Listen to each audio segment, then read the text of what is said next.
नमस्कार मित्रांनो, MPSC मार्फत घेतल्या जाणाऱ्या राज्यसेवा संयुक्त पूर्व परीक्षा 2025 याची तारीख 28 सप्टेंबर 2025 ही बदलून 9 नोव्हेंबर 2025 ही ठेवली आहे. कारण आपल्या महाराष्ट्रामध्ये काही प्रदेशामध्ये पूरजन्य परिस्थिती निर्माण झाल्यामुळे तसेच गाव तालुक्यांचा संपर्क तुटल्यामुळे तेथे परीक्षेचे आयोजन करणे अत्यंत आव्हानात्मक आहे. त्यामुळे परीक्षा पुढे ढकलली गेली आहे. जवळजवळ ही परीक्षा पाहता 1-2 महिने पुढे गेलेली आहे. या वेळेकडे निराश न होता संधी म्हणून पाहिले पाहिजे. तयारीला लागा. आतापर्यंत जे विषय राहिले आहेत त्यामध्ये स्वतःला झोकून द्या. दररोज रिव्हिजनसाठी किमान 2 तास द्या. तर दर आठवड्याला एक फुल लेंथ टेस्ट सोडवा. मग ती MPSC रिलेटेड एक्झामची असो की प्रॅक्टिस मॉक टेस्ट असो, ते सोडवणे अनिवार्य आहे. अभ्यासामध्ये पूर्ण न झालेले टॉपिक तुम्ही आत्ता हाताळू शकता.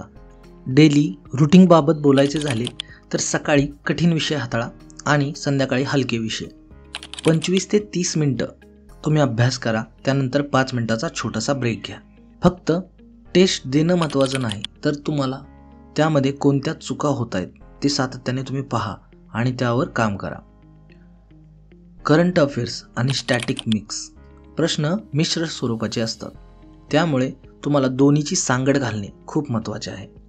तसेच थोडे चालणे, योगा किंवा एकाग्रता वाढवणे यावरही भर द्या. कारण वेळ जास्त आहे. कधीकधी माणसाला डिमोटिवेट वाटतं.